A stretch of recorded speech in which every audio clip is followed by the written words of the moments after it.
쉬셨나요? 예, 얼굴이 좀 퉁퉁 부은 분들이 좀 계신 것 같은데, 아무튼 잘 오셨습니다. 오늘 처음 오신 분들도 계신 것 같고 그러는데 아주 잘 오셨습니다. 우선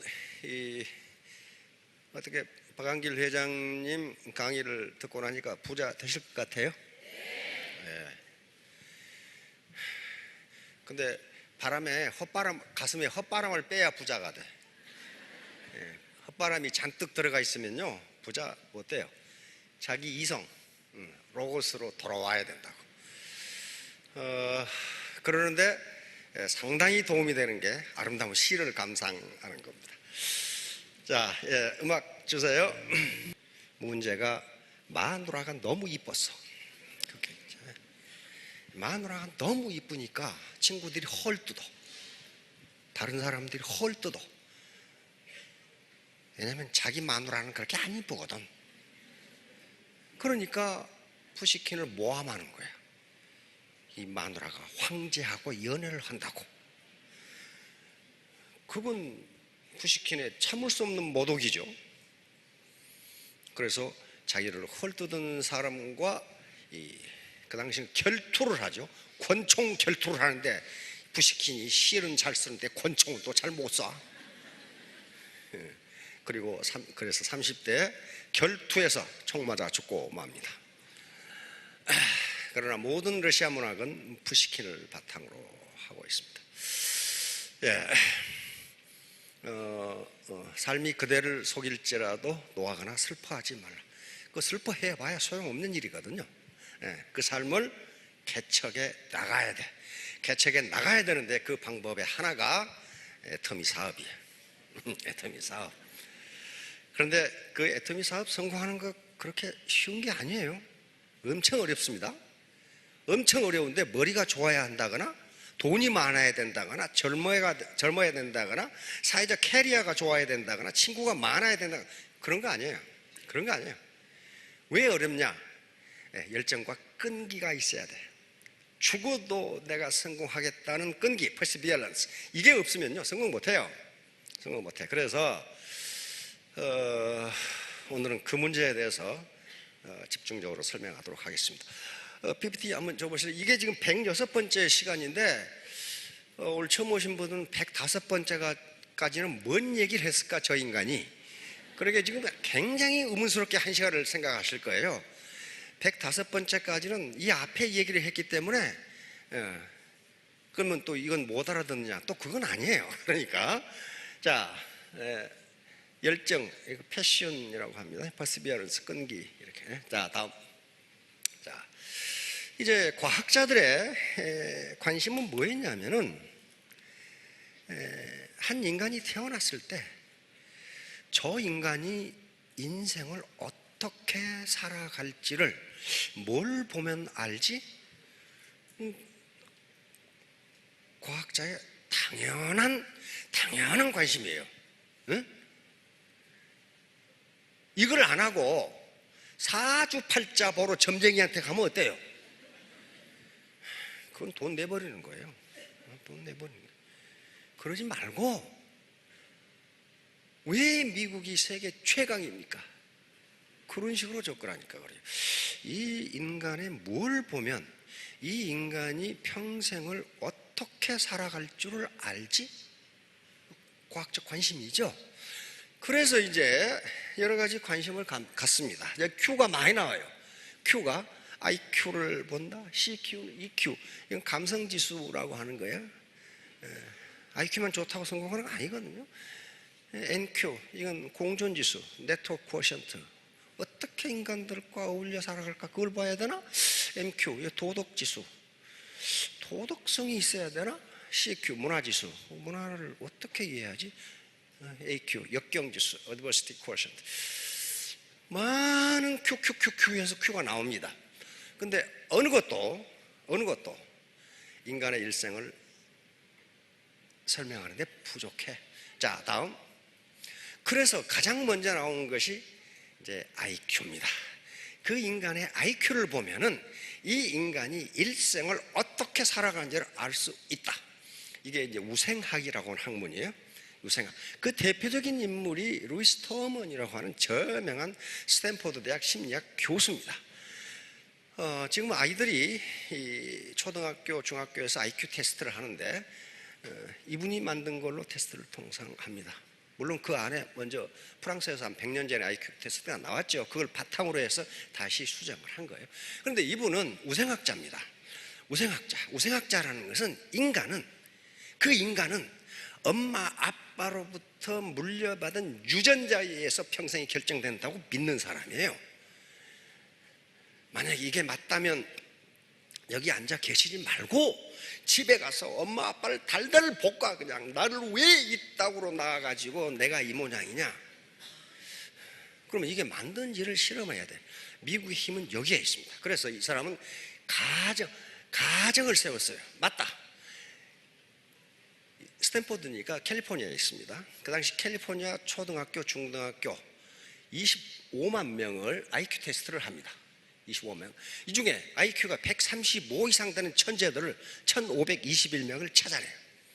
그럼 얘들을 연구하면 얘들이 평생을 어떻게 사는가를 보면은 어떻게 돼? 우생학이 맞는지 안 맞는지가 결정이 돼요. 그래서 1521명에 대한 개인 파일을 전부 만들었습니다. 이 아이는 부모는 누구고 엄마는 누구고 이 아버지가 이 집에 책이 몇 권 있고 학교는 어떻게 되고 좋아하는 음식, 좋아하는 여자 뭐 다 이 한 인간에 대한 모든 자료를 전부 조사해서 파일을 만드는 겁니다. 파일을 만들어 가정을 세웠어요. 원래 학문은 먼저 가정이 있습니다. 가정을 하고 그 가정이 맞는지를 과학적인 데이터를 통해서 검증해서 맞으면 그걸 참 truth라고 합니다. 만약에 그 가정을 받아들이는 거죠. 그게 기각이 되면 그 가정은 틀린 거예요. 자, 이렇게 가정했어요. 이 아이들은 각계의 최고 엘리트가 되어 성공적인 인생과 영웅적인 지위를 누릴 것이다. 즉 인간의 일생은 IQ 하나만으로 예측 가능하다. 이게 가정입니다. 벌써 가슴이 뜨끈하면 계시죠? 이거 큰일 났다 이거. 자, 그래서 이제 연구를 시작하는데 언제부터 연구를 시작하냐면 1992년에 연구를 시작했어요. 얼마나 미국 사람들이 끈질긴가를 알 수가 있어요. 그래서 2000년에 끝났어요. 연구가. 무려 78년을 이 아이들 가지고 연구를 한 거예요. 그러니까 뭐예요? 이 아이들이 다 죽을 때까지 연구한 거예요. 교수는 4번 죽었어. 교수가 나이가 많으니까 교수 4대에 걸쳐서 78년간 연구를 하는데, 그러면서 연구를 시작하면서 천재 유전학이라는 책을 발간하기 시작했어요. 그래서 연구 과정을 전부 보고를 해요. 그런데 결론, 제4판에서 이 결론이 나옵니다.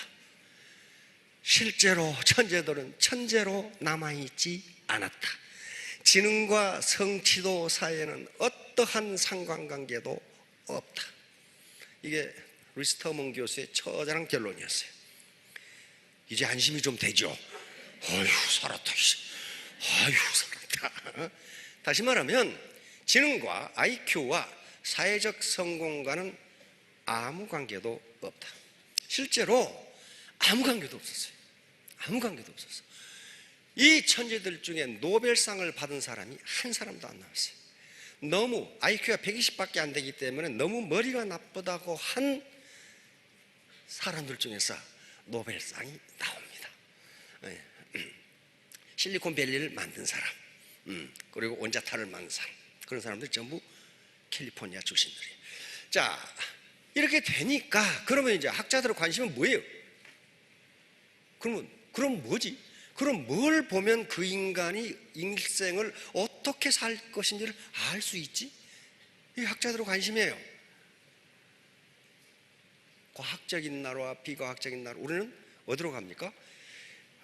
어디 무슨 태백산 보살이 있다고 그러는데 잘 맞춘다 하더라. 그쪽으로 가가지고는 안 되는 거예요. 자, 다음. 자, 우생학을 만든 사람들이자. 다음. 자, 이걸 해야 돼. 이제 문제는 이제 지능이야. 지능. IQ가 도대체 무엇이냐? 과거에는 IQ를 하나의 숫자로 나타냈어요. 하나의 숫자로 나타내는 건 지금도 틀림없는데, 문제는 우리가 IQ라고 하는 하나의 숫자가 여기 G예요. 근데 이 밑에 IQ가 여러 개가 있어요. 여러 개. 하워드 가드너라고 하는 이 하버드 대학 심리학 교수가 찾아낸 건 8개 반을 찾아냈어요. IQ가 8개 반이 있어. 예를 들면 이쪽으로 들으면 입으로 바로 나온 사람도 있어. 말이 머리를 안 거쳐 그냥 여기서 이렇게 나와버려.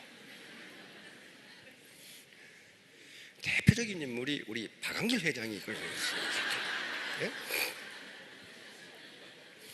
그러놓고 자기가 뭔 말 했는지도 몰라. 이게 나왔으니까. 이게 언어지능이라고 하는 지능입니다. 이것도 지능이에요. 말은 못하는데 수학은 굉장히 잘하는 사람들 있죠. 이건 논리지능이라고 하는 지능이에요. 그 다음에 천재적으로 음악을 잘하는 사람들, 그렇죠? 이게 음악지능이라고 하는 사람이죠. 천재적으로 미술도 잘 그리고 조각도 잘하고 건축도 잘하는 사람이 있어요. 이걸 공간지능이라고 합니다. 근데 보편적으로 보면은, 평균적으로 보면 여자들이 남자들보다 공간지능이 많이 떨어져. 근데 우리 마누라 운전하는 걸 보면 아주 잘 알아. 고속도로 가다 보면은 우리는 저쪽에서 남자들은 말이죠, 자동차가 삐꾹삐꾹 하면서 빨간불 돌리고 있으면 아 저기 공사하는구나 그러고 이쪽으로 돌아간다고. 근데 여자들은 앞만 보고 가. 그래가지고 삐꾹삐꾹한데 딱 서.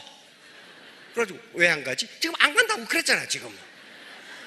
그때 이제 뒤로 빼서 가려고 그러니까 다른 여자가 뒤에 또 와 있어.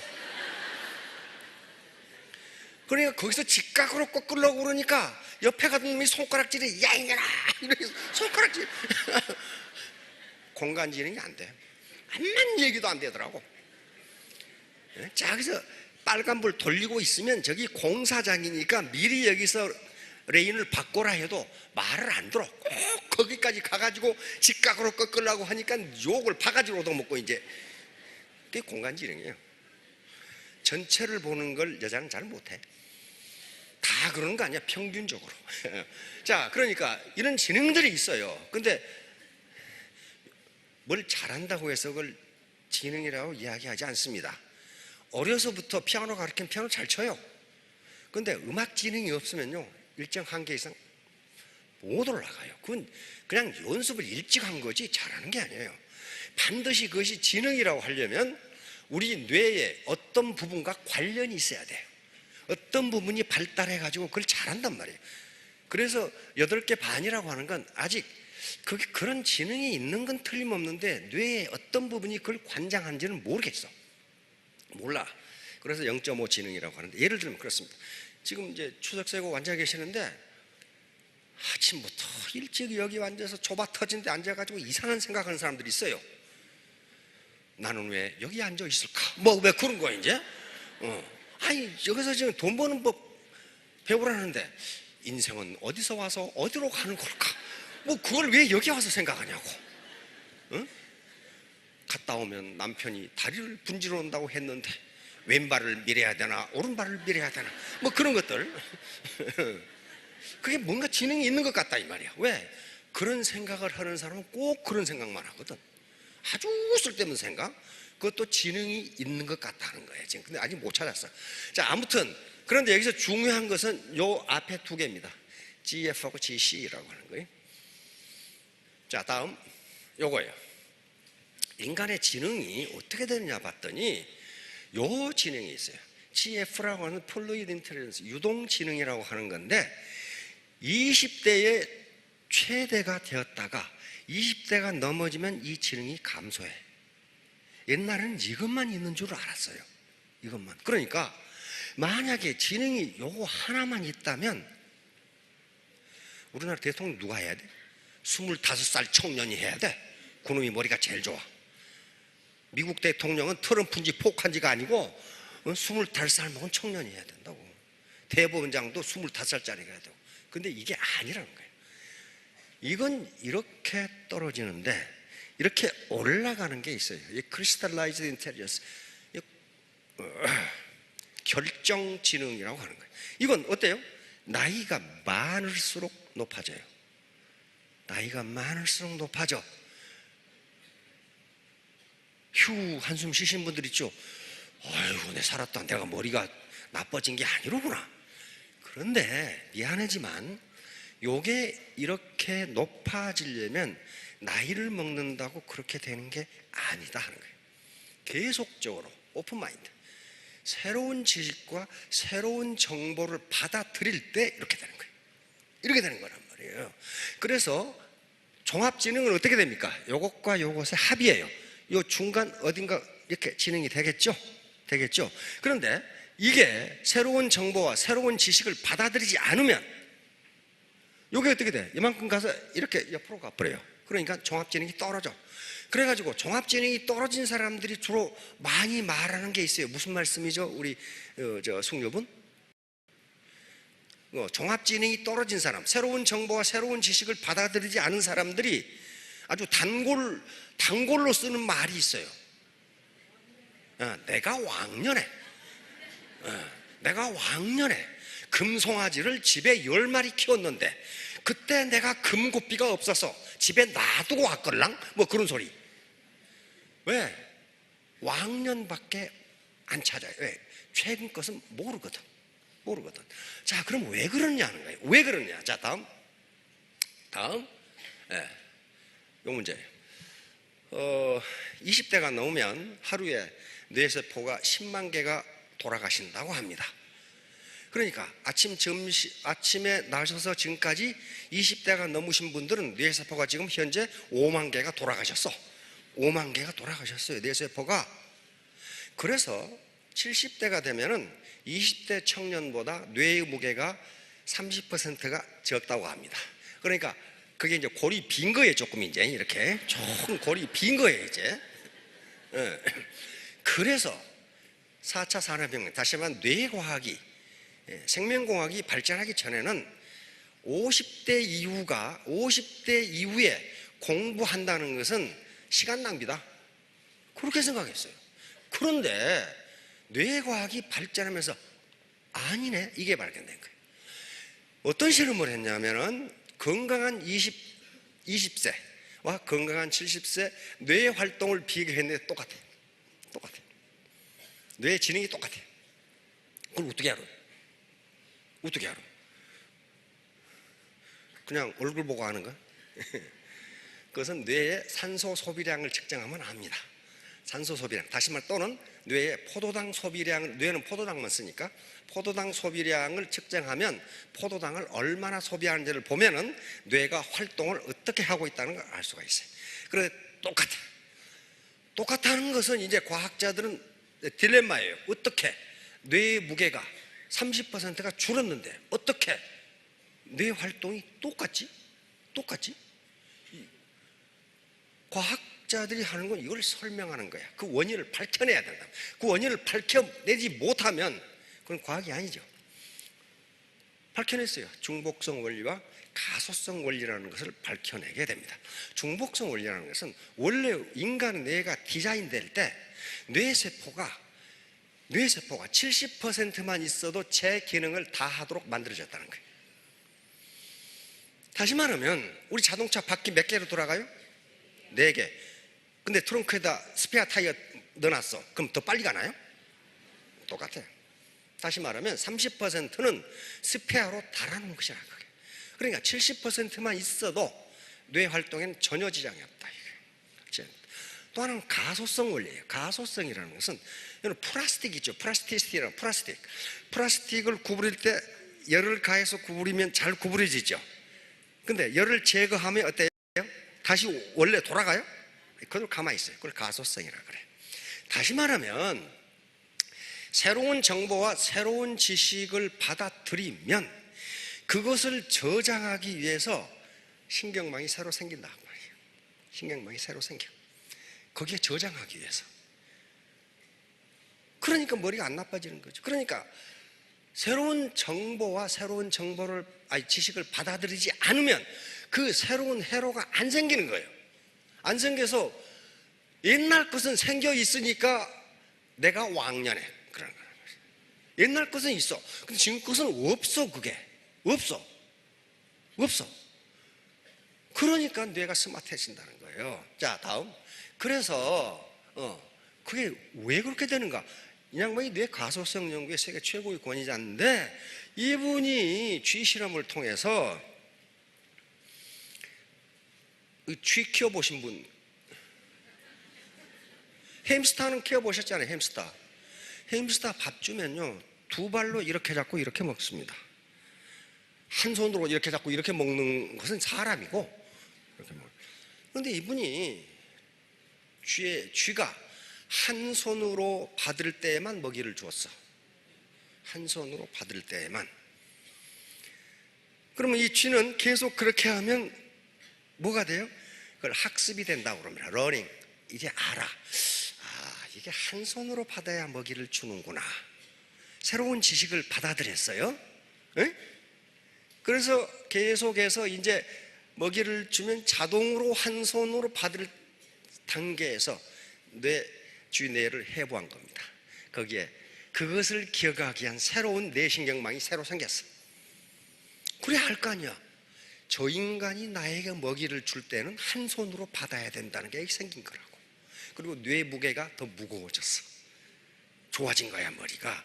다시 말하면 새로운 도전적인 일, 새로운 일을 할 때에 그것을 기억하기 위한 회로망이 생긴다, 이게. 근데 나이가 들면은 깜빡깜빡하죠. 저도 가끔 휴대폰을 들고 내 휴대폰 어디 갔냐고 찾아. 그리고 마누라한테 고함을 질러. 내 휴대폰 어디다 뒀냐고. 근데 내가 손에 들고 있거든. 근데 우리 마누라 휴대폰 소리는 또 냉장고에서 잘나. 들고 갔다가 그건 놔두고 뭘 그거 가지고 와서 왜 그러느냐 하는 거예요. 왜 그러느냐. 그래서 건망증이 여자가 심한가 남자가 심한가 봤더니 똑같은데 왜 여자가 심한 것으로 나타나느냐. 여자가 기억해야 될 게 너무 많아. 가스불 껐는지 얘들은 뭐 하는지. 그 다음에 우리 마누라 요거 가방을 봐도 가방이 한가만이야. 이게 뭐 그렇게 많이 들었는지. 그래가지고 택시를 타고 핸드백에서 벨이 울리는데 그거 찾는데 내릴 시간에 찾아. 어디를 가버렸는지 없어.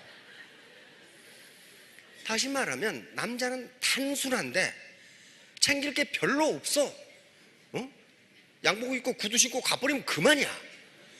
여자는 챙길 게 많아. 그러니까 기억할 게 많기 때문에 그것을 잊어버렸다는 것이 아니고 여기 머리에 들어있는 것이 워낙 많으니까 그걸 끄집어내는데 시간이 걸려.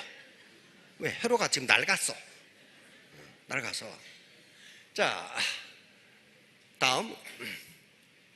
이거 KBS에서 나와서 내가 한 거예요. 이제 지금 100세 시대에 제일 문제가 되는 게 뭡니까? 치매예요, 치매. 지금 학자들이 얘기한 것은 우리 모든 장기를 갈아 끼울 수 있다고 봅니다. 심장이 나쁘면 3D 프린터로 만들어가지고 갈아 끼우고, 간도 갈아 끼우고, 폐도 갈아 끼우고, 다 갈아 끼운다 이 말이야. 근데 뇌는 못 갈아 끼워. 왜 그래요? 뇌는 일종의 자기 정체성, 자기 아이덴티티입니다. 뇌를 갈아 끼우면 옛날에 있던 기억이 다 없어져. 그렇죠? 휴대폰처럼 기억을 이전시키면 좋겠지만 그건 못한단 말이에요. 그러면 자기 마누라를 보고도 당신 누구냐고 물어봐야 돼. 생전 처음 본 여자거든 이거. 그러니까 자기 정체성, 자기 아이덴티티가 없으면 그걸 자기라고 할 수 없어요. 어떻게 자기야 그게. 그럼 뇌를 갈아 끼우면 한글을 알아 몰라요? 몰라. 전혀 몰랐어. 갓 태어난 아기가 세상에 처음 보는 것이야. 전부 다 처음 보는 것이야. 문제는 그러니까 이걸 기다리기 전에 뇌가 노화하지 않도록 하는 게 현재로서는 최선의 방법이야. 최선의 방법. 그런데 KBS에서 이걸 하더라고. 뭐예요? 꾸준한 정보 자극을 주라. 이 뇌과학자, 우리나라에서 뇌과학 연구소 많습니다. 이렇게 하면 뇌에 새로운 신경망, 신경회로망이 생긴다. 그래서 뇌가 프레시해지고 머리가 스마트해진다. 스마트해진다. 두 번째 뭐예요? 혼자 집구석에 가만히 있지 말고 싸 돌아다니라 그 말이. 사람들과 친밀한 관계 유지, 소통, 대화, 교류. 그런데 또 그것까지 연결했더라고. 자기가 대하는 사람이 괴팍하면 괴팍할수록 머리가 좋아진답니다. 그 뭘 가지고 그걸 연구했냐면, 형제가 많은 집의 아이들이 사회성도 좋고 이해성도 좋고 배려를 잘한다 이거야. 그래서 왜 그런가를 연구했더니, 형제가 같은 엄마 배에서 나온 형제라도 성격이 다 다르다네. 좋아하는 음식도 다르고 성격도 다르고 잘하는 거 다 달라. 그러니까 형제가 많으면 그걸 전부 안답니다. 저놈은 뭘 좋아하고 뭐 할 때 성질내고 뭐하고. 그래서 그걸 전부 익혀. 그래서 거기에 맞게 돼. 그러는 경우에 뇌가 훨씬 프레시해진다고 합니다. 그러니까 자기 파트너 중에 영 괴팍한 사람이 많으면 고맙습니다 하고 인사를 해야 돼. 그 사람 비유 맞추려면 많은 연구를 해야 돼. 아무튼 그런 것들에. 자, 다음. 자, 이제 그러면 IQ가 인간의 일생을 결정하지 않는다면 뭐가 인간의 일생을 결정하느냐는 게 학자들의 연구 대상입니다. 그 대표적인 인물이 안젤라 도커스 박사입니다. 이 심리학 교수인데요. 펜실베니아 대학 심리학 교수인데, 이 사람은 원래 하버드 대학을 수석으로 졸업한 사람이에요. 중국계 미국인인데요. 그래서 이 미국에서 연봉이 가장 높다는 보스턴의 맥킨지 컨설팅 그룹에 들어갑니다. 엄청나게 주죠, 거기는. 근데 이분은 하버드 대학 다닐 때부터 자기의 천직은 소외된 아이들을 가리키는 것이 자기 천직이라고 생각하는 거예요. 미국에 그런 사람이 많아요. 그래가지고 그 많은 연봉을 받는 맥킨지 그룹을 때려치우고 뉴욕에, 뉴욕 중학교 1학년, 7학년이죠. 수학선생으로 가게 됩니다. 또 영국에서 분자생물학을 전공하고 그래서 석사학위를 가진 분인데, 그래서 근데 거기서 이상한 현상을 발견합니다. 역시 학자적 관심이에요. 수학 점수와 IQ가 관계가 없어. 자기가 예측하기를 IQ가 높은 학생이 수학 점수가 제일 좋으리라고 생각했는데 그렇지가 않아. 안 그렇다고. 그래 의문을 갖기. 아니, 수학 점수라는 건 뭐예요? 사회적 성취도입니다. 사회적 성취도가 IQ와 사회적 성취도가 관계가 없네. 그럼 뭐지? 이걸. 또 다른 고등학교로 가서 수학 선생을 하면서 테스트 해봤는데 역시 똑같아. IQ와 수학 점수하고는 관계가 없어. 관계가 없어. 아, 이게 뭔가? 그러면 인간의 사회적 성취, 사회적 성공을 결정하는 요소는 무엇이란 말인가? 그래서 이제 교사를 사표를 내고 펜실베니아 대학으로 심리학과의 연구를 시작합니다. 인간의 일생을 결정하는 요소는 무엇인가? 그래서 10년간, 이 책 번역기에 나와 있죠. 10년간 연구를 계속해서 찾아냅니다. 모든 변수를 다 집어넣은 거죠. IQ도 집어넣고 MQ, NQ, DQ 다 집어넣은 건데 어느 것도 인간의 일생을 한꺼번에 설명할 수 있는 변수를 못 찾다가 찾아낸 거예요. 예를 들면 엄청나게 이쁜 아가씨 어때요? 엄청나게 얼굴이 이쁘면 일생을 잘 사느냐 하는 문제야. 미모가 굉장히 중요합니다. 그런데 그 사람의 일생을 설명하지 못한다. 건강 어때요? 건강이 굉장히 중요한 변수지만은 건강한 사람이 꼭 성공하는 건 아니라 하는 거예요. 아니야. 응? 아니야. 도덕지수. 도덕은 성공에 굉장히 중요한 요소지만은 도덕적이라고 반드시 성공하는 건 아니다 하는 거예요. 그러면 이웃집 할아버지가 최고 성공을 해야 돼. 그렇죠? 부처님 가운데 또막 같은 양반이 성공을 해야 된다고. 아니라 이거야. 그래서 찾아낸 게 그릿이라는 걸 찾아냅니다. 다시 말하면 그 어떤 것도 이것보다 더 강력한 변수가 없다는 거예요. 그리스는 뭐예요? 바로 열정과 패션이에요. 열정과 끈기예요. 열정과 끈기. 열정과 끈기를 당할 어떤 변수도 없단 말이에요. 그리고 이것은 군대, 기업, 영업사원, 외판사원 모두 다 해당했어요. 미국은 고등학교에 문제 학교가 많습니다. 그 건달들이 많아, 건달들. 거기서도 성공한 학생이 나오는데 그게 그릿이었어요. 어떤 경우에도 이것은 심지어는 미 육군사관학교, 웨스트포인트 육군사관학교 심리학 교수들과 함께 육사 생도들을 가지고 연구를 했어요. 그런데 거기서도 어떤 생도가 졸업하고 어떤 생도가 장군이 될지를 다 맞추셨어요. 이게 그릿이라는 변수였어요. 그래서 이분만 연구한 게 아닙니다. 다른 학자들도 전부 그릿이다 하는 걸 찾아냈어요. 그러니까 성공 못하는 것은 부모 때문에 아니에요. 내 열정과 끈기예요. 열정과 끈기. 이분이 테드 연설이 있습니다. 자, 사회적 성공을 예측할 수 있는 가장 중요한 것은 사회적 지능도 아니었고, 좋은 외모도 아니었고, 육체적 건강 상태도 아니었고, IQ도 아니었습니다. 그것은 바로 그릿이었습니다. 열정과 끈기.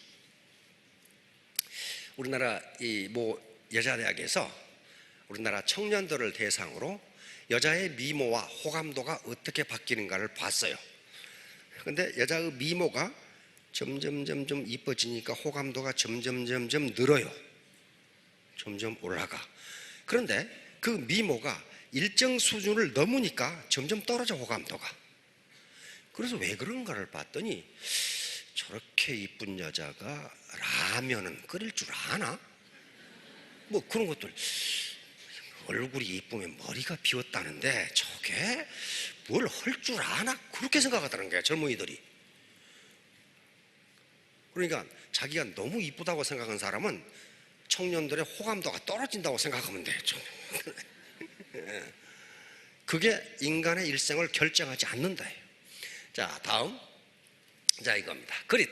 끝까지 밀고 나가는 열정과 끈기. 이건 더코스 박사의 유튜브에 들어가면 연설이 있어요. 연설. 테드 연설이라고 했는데 그건 세상을 바꿀 만한 어떤 진리를 찾아낸 사람만 거기서 연설을 해요. 미국이라는 사회입니다. 자, 그릿은 목표를 향해 매우 오랫동안 나아갈 수 있는 열정과 끈기입니다. 그것은 지구력입니다. 그릿은 해가 뜨나 지나 당신의 미래를 물고 늘어지는 겁니다. 단지 한 달이 아니라 몇 년에 걸쳐 꿈이 현실이 되도록 진짜 열심히 일하는 겁니다. 그릿은 인생을 단결이 경주가 아닌 마라톤처럼 사는 겁니다. 유튜브 들어가면 이 연설이 나와 있습니다. 자, 다음. 자, 재능은 그릿과 상관관계가 없다. IQ하고 그릿하고를 또 이분이 다시 비교 연구를 했더니 IQ가 높은 사람이 오히려 그릿이 떨어지더라는 거예요. 왜냐하면 이해를 굉장히 빨리 하니까 물고 늘어지는 게 없어. 빨리 하거든, 그냥. 그러니까 나중에 실패한단 말이에요. 그 케이스가 많이 있습니다, 미국에 하면은. 자, 다음. 자, 이게 이제 이 연구가 나오면서 과거에 있었던 마시멜로 테스트가 다시 각광을 받게 됩니다. 마시멜로 자주 보셨나요? 미국에 가면 애들이 가장 좋아하는 말랑말랑한 그 과자가 있어요. 작년에는 제가 몽땅 사다가 앞에 있는 분들 다 나눠드렸는데 다 먹어버리고 없어, 지금 이제. 별 맛이 없어. 근데 미국 애들은 굉장히 좋아하고 그걸 이렇게 꼬챙이에 끼워서 이렇게 구워 먹기도 하고 그런 거예요. 그런데 역시 스탠퍼드 대학의 월터 미셀 교수라는 분이 마시멜로 테스트를 하게 됩니다. 이분의 목표는 무슨 그릿을 찾아내고자 하는 게 아니었어요. 어린아이들의 그 참을성, 인내심을 어떻게 키울 수 있을까? 그걸 지금 중점을 두고, 이분이 스탠퍼드 대학 교수였기 때문에 스탠퍼드 대학에 그 병설 유아원이 있어요. 유치원보다 조금 한 단계 낮은 4살. 그래서 4살짜리 어린이 600명을 대상으로 요 실험을 합니다. 유튜브에 들어가면 요 실험 장면이 나와 있어요. 유튜브에. 그 뒤로도 계속 몇 번 실험을 했어요. 유튜브에 들어가면 나와 있어요, 이 실험 장면이. 다시 말하면 어린이들이, 4살짜리 어린이가 15분을 참는다는 것은 거의 그 기적에 가깝답니다. 그러니까 각 방에다가 어린이를 집어넣고 거기는 통제하는 사람이 아무도 없어요. 맛있는 마시멜로우를 책상에 놔두고 요걸 15분간 안 먹으면 2개 줄게. 15분간 안 먹고 참으면 2개 줄게. 그런데 어린이가 맛있는 마시멜로우를 앞에 두고 15분 참는 건 거의 기적에 가깝답니다. 자, 이 아이 표정을 보세요. 지금 응? 이렇게 보고 있는 거예요 지금. 그러다가 이제 이걸 먹지 말라고 그러다가 결국 애따 모르겠다 먹자 이렇게 돼버린 거예요. 이 실험을 여러 번 합니다. 다시 말하면 어린이가 어떤 경우에 인내심을 발휘하는가를 측정하기 위해서 하는 거야. 또 다른 대학에서도 계속합니다, 이 실험을. 그래서 예를 들면 한 반에는 이제 다른 실험에서 너희들은 이 마시멜로우가 음식으로서의 어떤 가치가 있는지 생각해봐, 이렇게 하라고. 한 반에는 이 마시멜로우를 보지 말고 네 머리로 구름을 한번 상상해봐, 그렇게 했어요. 누가 더 오래 참았겠어요? 다시 말하면 마시멜로우를 생각하지 않고 다른 생각을 한 어린이들이 더 오래 참아. 또 다른 대학에서는 어떤 실험을 했냐면은 이쪽에는 마시멜로우를 접시에 그냥 놓고 한쪽 애들은 마시멜로우에 뚜껑을 덮어놨어. 마시멜로우 안 보이게. 그랬더니 뚜껑을 덮어놓은 애들이 더 오래 참아. 그래서 이 월터 미셸 교수는 실험을 해보니까 3분의 1은 어린이 600명 3분의 1은 들어가자마자 먹어버려. 3분의 1은 참다가 먹어버려. 3분의 1만 참아. 끝까지 참았어. 그래서 이 실험은 그냥 넘어갔어요. 그러게. 근데 13년이 흐른 후에 바로 월터 미셸 교수의 딸들이 이 실험에 참가했어요. 그래 13년이 흐른 뒤에 이 딸들이 아빠한테, 아빠, 어느 날 우리 그때 실험에 참가한 애들이 어떻게 살고 있을까? 그렇게 물은 거예요. 갑자기 어떻게 살고 있을까? 월터 미셸 교수가 갑자기 궁금해졌어요. 이놈들이 어떻게 살고 있지? 그래서 추적을 시작합니다. 그때부터 이 마시멜로우 테스트가 유명해지기 시작한 거예요. 이 실험으로 유명해진 게 아니에요. 지금 13년 후에 참았던 3분의 1이 건강하기도 하고 고등학교, 대학도 좋은 데 가고 좋은 회사에 취직해서 승진도 빠르고 모든 사회활동이 훨씬 뛰어나. 못 참았던 애들은 마약이나 알코올 중독, 감옥에 들어가 있는 애들이 많고 대학도 못 다니고 그런 애들이 많아. 깜짝 놀란 거예요. 그래서 아니 이게 15분 참는 게 뭐가 지금 어떻게 된 거야 이거. 그러면서 다시 계속 연구를 시작합니다. 이놈들이 어떻게 살아가는지를 이제 추적하기 시작하는 거예요. 그랬더니 참았던 3분의 1이 계속 사회적 승진도 빠르고 잘 살아. 가정생활도 굉장히 원만해. 사회활동도 좋고 친구도 좋고 다 그래. 아니 이게 뭔가 이게. 그래서 이제 연구가 시작됩니다. 그랬더니 벌써 지금부터 프로이트라고 하는 정신분석학자가 이걸 연구해놨어. 이걸 만족지연이라고 하는 겁니다. 만족지연. 다시 말하면 현재 눈앞에 있는 만족을 다음의 만족으로 연기시키는 거예요. 다시 말하면 내가 지금 원하는 대학, 예를 들어 서울대학교 의과대학에 가겠다. 그러려면은 지금 내가 영화도 보고 싶고 축구 구경도 하고 싶고 연애도 하고 싶고 등산도 하고 싶고 이걸 어때요? 지연시켜야 돼. 그리고 그 일을 해야 돼. 공부를 해야 돼. 그래야만 자기가 훗날 더 큰 만족을 얻을 수가 있어요. 그걸 이미 지금부터 프로이트가 그걸 해놨어. 그래서 그때부터 이제 과연 인간의 참을성이라는 게, 끈기라는 게 어떤 결과를 가져오는가를 계속 연구하기 시작합니다. 바로 더우커스 박사의 그것도 마시멜로 테스트하고 똑같은 거예요. 자, 다음. 자, 다음.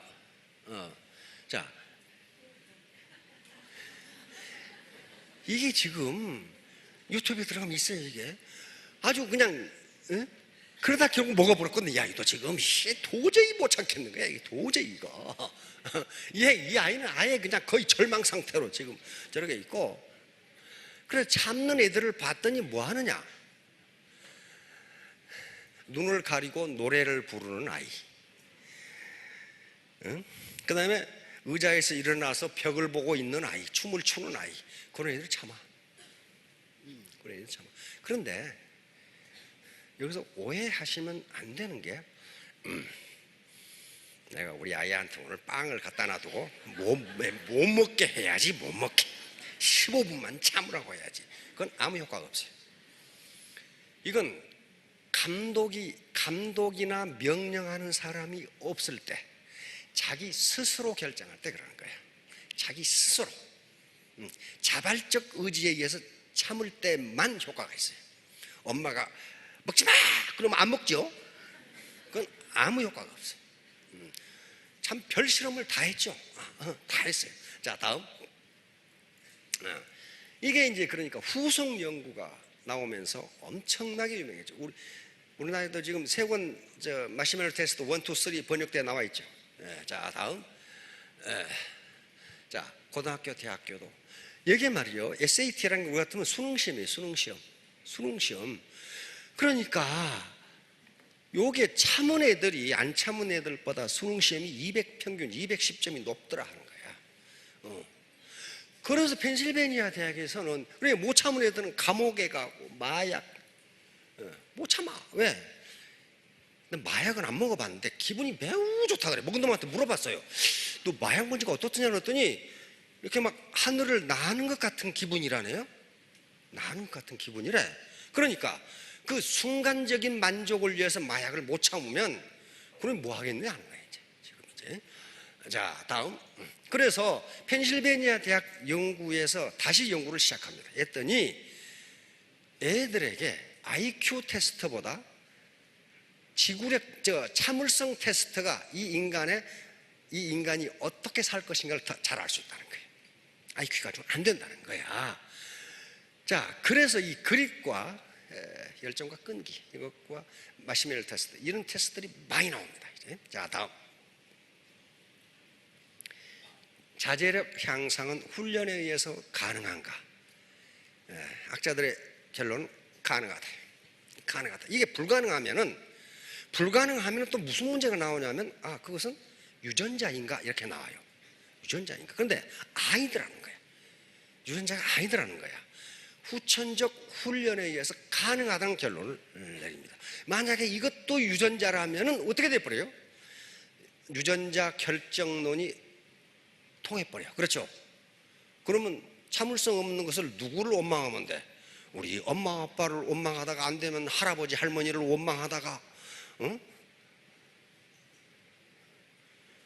전혀 다른 사람을 원망할 이유가 없다는 거예요. 자, 다음. 결국은 뭐예요? 미국이나 우리나라에 경찰견 있죠? 경찰견 최종 테스트가 바로 지구력 테스트예요. 참을성 테스트입니다. 참을성 테스트. 경찰견, 미국의 경찰견들 무시무시하게 생겼어. 세포트. 응? 세포트. 유튜브에 들어가면 있어요. 경찰견 마지막 테스트가 있어요. 경찰견들이 근데 앞으로 조그마한 고양이가 지나가도록 만들어. 평소 같은 그냥 물어 죽이죠. 근데 거기서 참는 놈만 경찰견으로 합격해. 그 물어 죽이기 딱 알맞는 놈이 지나가는데도 참는 놈만 합격해. 경찰견이 아무나 물어뜯기면 어떡하겠어요? 아무나 물어뜯기면 안 돼요. 자, 학자들이 나라를 두 가지 유형의 나라로 구분합니다.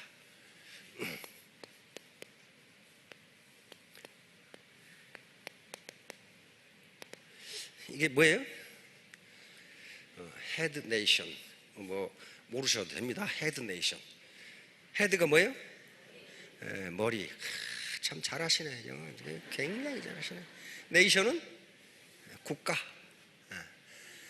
머리를 써서 먹고 사는 국가.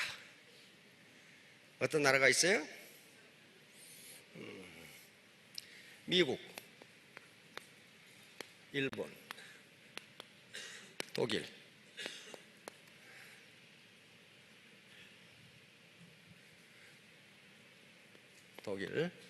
영국, 프랑스, 이런 국가들입니다.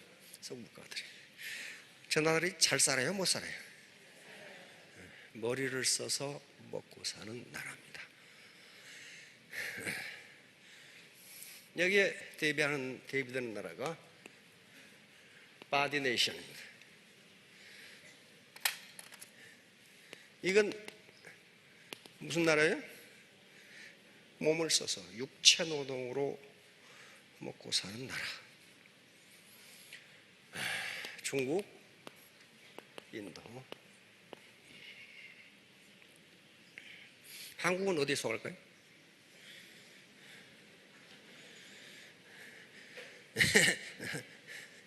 이건 미국 학자들이 한 거니까 한국. 어딜까요? 한국은 0.5, 0.5입니다 지금. 만약에 한국이 바디 네이션이라면 어떻게 될까요? 지금? 중국 13억 당할 수 있어요? 못 당해요. 인도 13억 당해요? 못 당해요. 베트남 1억 당해요? 못 당해요. 필리핀 1억 못 당해요. 몸으로 못 당해요. 뭘 해야 돼? 헤드는 뭘 의미하냐 하면은 혁신을 의미합니다. 혁신, 창의성, 혁신, 인노베이션.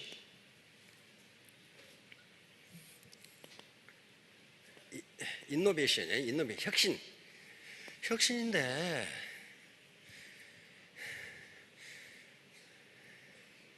나는 뭐냐, 이게 나. 요건 나라가 그렇다는데 나는 뭐냐? 나는 머리로 먹고 사느냐, 몸으로 먹고 사느냐인 거야. 헤드 퍼슨, 바디 퍼슨. 그런데 여기서 바디 몸으로 먹고 사는 게 나쁘다 그런 게 아닙니다. 지금 아니에요. 애터미는 뭘 요구하냐 하면은 헤드. 이게 좀 습도가 높아가지고 자꾸 부러져요. 헤드 플러스 바디 플러스 하트입니다. 이게 뭐예요? 머리 공부, 몸 공부, 마음 공부예요. 요 셋 중에 하나만 없어도 성공 못합니다. 절대로 못해. 그건 절대. 조 지라드 사람이라는 사람 제가 가끔 언급을 했죠. 조 지라드. 그 이름이 좀 이상한데 조 지라드 같은데 조 지라드라는 사람이 있어요. 이 사람은 학력이 중졸입니다. 고등학교에 갔다가 체육 선생님이 자기를 모독했다고 체육 선생을 뒤지게 두드려 패고 퇴학당한 인물이에요. 그리고 자동차 딜러가 됐는데 이 사람의 업적을 지금도 못 깨요. 연 12년 기네스북에 등재됐으니까 평균 하루에 자동차를 6대씩 팔았습니다. 많이 팔 때는 60대를 팔아 하루에. 그러니까 어때요? 15년 만에 은퇴를 하고 많은 책을 쓰고 큰 회사에, 자동차 회사에 강연하고 이런 사람입니다. 역대 대통령들이 전부 이분을 백악관으로 초대해서 식사를 같이 한 분이에요. 오바마도 초청을 했는데 트럼프는 아직 초청을 안고 있더라고. 하도 바쁜 사람이라 그 사람은. 그런데 이분이 쓴 책들이 굉장히 많아요. 국내에 많이 번역돼 나오는데 이분이 뭐라고 얘기했냐면은 부지런한 것만으로 성공할 수 없다. 머리를 쓰는 부지런함이 아니면 절대로 성공할 수 없다. 이런 말을 하고 있어요. 절대로 성공할 수 없다. 자, 그러니까 이거 부지런하다는 것은 바디는 아주 기본이에요. 기본 바디. 아침에 30분 일찍 센터에 출근해서 환기하고 청소하고 밥 짓고, 그 손해인 것 같죠? 손해 아닙니다. 몸으로 뛰어야 돼. 그런데 이 하트가 뒷받침해 주지 않으면, 다시 말하면 내가 내 파트너들과 동반 성공하겠다, 이웃에 대해서 내가 봉사하겠다는 생각 없이 나만 잘 먹고 잘 살겠다, 그렇게 해서 돈이 벌리면 좋은데 안 벌린다는 거예요. 문제는 안 벌려요. 그래서 요게 한 개인이 강해지는 것, 한 국가가 강해지는 것, 그걸 스마트 파워라고 그러는데, 스마트 파워, 이거 오바마 행정부 때 힐러리 클린턴 국무장관이 한 말이에요. 스마트 파워. 스마트 파워는 하드 파워 플러스 소프트 파워입니다. 그러니까 하드 파워, 이것만 가지고는 한 개인이든 국가든 강해질 수가 없어요. 미국 같으면 하드 파워가 경제력과 군사력이에요. 소프트 파워는 문화입니다. 문화. 이게 소프트 파워가 뒷받침되지 않으면요, 절대로 강해지가 않아요. 그래, 개인도 마찬가지예요. 개인이 직급이 오르고 수당이 오르는 거에 하드 파워입니다. 그러나 그 사람의 소프트 파워는 개인의 입장이나 국가의 입장이나 그걸 매력이라고 그래요. 매력이 없으면요, 죽었다 깨나도 그 사람은 리더로 존경받지 못합니다. 이걸 말하는 학자들이 미국의 소프트 파워가 뭐냐? 그것은 한마디로 매력이다, 그렇게 얘기합니다. 매력.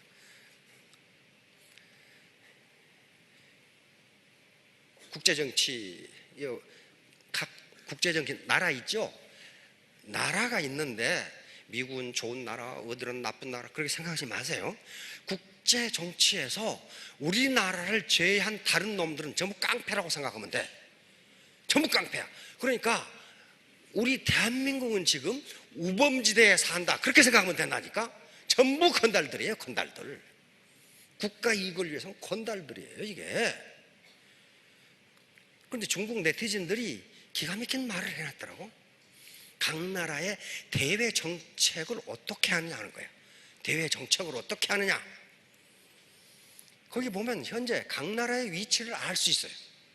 미국, 때리고 싶은 놈은 때린다. 때리고 싶은 놈은 때려. 그럼 뭐예요? 국제 깡패다, 그 말이에요. 때리고 싶은 놈은 아무나 때려.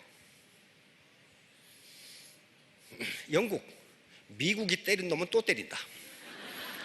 그 죽어나는 거죠. 미국과 영국은 하나입니다. 미국이 때린 놈은 반드시 때려. 영국은. 러시아, 자기를 욕한 놈은 때린다. 반드시 때려. 이스라엘, 저놈이 때릴 것 같으면 먼저 때린다. 먼저 때려. 프랑스, 자기를 때린 놈은 반드시 때린다. 가만 안 놔둬. 반드시 때린다. 북한, 누가 때리면 한국을 때린다.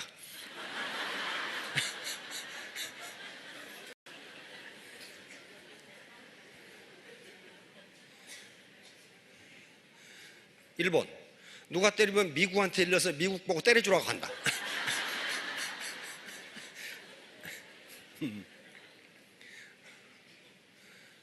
한국, 누가 때리면 아무 말도 못하고 미국하고 합동훈련한다.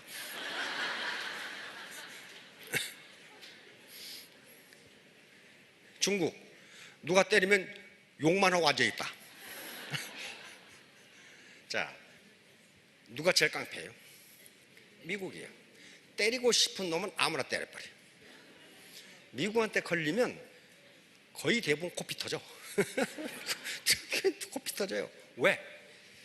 미국은 스마트 파워를 가지고 있어요. 하드 파워와 소프트 파워를 동시에 가지고 있어요. 미국 공항에서 제일 세계에서 제일 불철저는 공항이 어디예요? 미국이에요. 미국. 올 때나 갈 때나 말이지, 예? 엉덩이가 이만큼은 아가씨들이 이렇게 앉아가지고, 경찰도 이만큼 놈들이 앉아가지고 여기다 쌍권총을 차고 있어. 근데 괌에 갔을 때 한국 그 그 여자분이 그 가면은 40%가 원주민이에요. 원주민이고 한국, 일본이 많죠. 갈 때마다 우린 걸려. 왜냐하면 우리 마누라 여권 이상해가지고 아무튼 걸려. 가니까 그 한국말로 이제 통역을 해주고 이제 있는데 절대로 미국 공무원들에게 항의하지 말라 이거야. 한국인. 만약에 항의하면 권총으로 쏴버린다 이거야. 항의하지 말라. 근데 왜 복통이 터지냐? 그 새끼들은 지혈일 다 하고 일을 봐. 우들을 갔다 오는지 저끼리 씨부리고 있다가 우리는 바빠 죽겠는데 그때 항의하지 말라 이게 쏴버린다 이거야. 그렇게 무서워요. 그렇게 무서운데 미국으로 막 몰려들어. 그래서 미국 교수들이 그래. 누가 미국 오라 그랬냐 이거야. 오라 그랬냐 이거야. 오란 말 안 했거든. 근데 가. 왜? 미국의 문화의 힘, 교육의 힘이 끌어당겨. 세계 100대 대학의 80개가 미국에 있어요. 국제 특허의 절반이 미국에서 나와. 4차 산업혁명을 이끌고 가는 것도 실리콘밸리예요. 그거 우리 뒤지면요. 4차 산업혁명 뒤지면은 뒤져 이제. 그때는 뒤지면 뒤진다고. 왜? 우리가 1차 산업, 2차 산업 다 1차 산업혁명이 늦어가지고 어떻게 됐어요? 일본 식민지 됐잖아요. 일본은 1868년에 메이지 유신으로 산업혁명을 했어. 미국 패가 와가지고 협박해가지고 아이고 큰일 났구나. 해야 되겠다. 산업혁명 뭐예요? 근데 우리는 문 다 닫아놓고 산업혁명에 뒤졌어요. 그래서 그러고 식민지가 됐습니다. 중국도 마찬가지예요. 산업혁명에 뒤지면 그걸로 끝나는 게 아니에요. 지가 뒤져. 지가 뒤진다고. 바로 그거예요. 그러면 국가가 그랬을 때 나는 어떻게 할 거야? 나. 지금 이렇게 시대가 지식 폭풍이 몰아치고 산업혁명이 미국이 지금 그것도 이끌고 가. 4차 산업혁명을 이끌고 간다고 지금 가고 있어. 거기에 왕년 찾고 앉아있으면 그거 뒤져. 그거 뒤진다니까. 그거 볼 거 없어요. 뒤져. 우리 3차 산업혁명 우리가 빨랐어요. 뭐예요? 정보통신 빨랐죠. 네. 미국이나 중국 가서 이 휴대폰 안 터져가지고 속 터져. 휴대폰이 안 터지니까 속 터져. 그럼 우리나라는 어디 가도 터져. 그렇죠? 4차 산업혁명 여기서 뒤지면 우리가 또 뒤져. 그렇게 돼 있어요. 개인도 마찬가지예요. 개인도 이 지식 폭풍이 몰아치는데 내가 다 알아. 그러고 있는 사람은 나중에 뒤져. 그건 안 되는 거야. 자, 결론.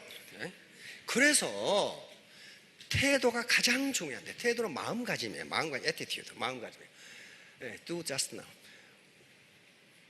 아무리 아까 박 회장도 얘기했듯이 뱃막면 아이고 너무 늦었다 그런 거 없어요. 왜? 이게 상한선이 있기 때문에 나부터 시작이에요. 언제나 나부터 시작이에요. 내가 1번이에요. 내가 1번. 다른 기업은 그렇게 안 됩니다. 두 번째, 요건 똑똑한 사람 치고 애터미 성공하는 사람을 본 적이 없어요. 못합니다. 본 적이 없어요. 지가 그렇게 똑똑하다면 애텀이 오기 전에 어디선가 성공했어야 맞아. 그렇잖아요. 그럼 왜 우리가 성공한다고 생각하느냐?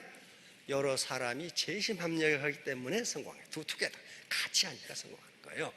세 번째, 간절한 마음으로 하라. burning desire, 아주 불타는 욕망. 내가 반드시 부자가 되겠다는 ardent desire. 이걸로 해야지 되면 좋고 안 돼도 그만이고 그건 안 되게 돼 있어요. 마지막으로 뭐예요? Do not give up. 절대로 포기하지 마라. 포기하기 전까지는 실수를 하지만 포기하는 순간 실패를 합니다. 그렇죠? 그러니까 포기할 때까지는 내가 실패한 게 아니에요. 그것도 다음 시간에 할 마인드셋이라는 이론이 있습니다.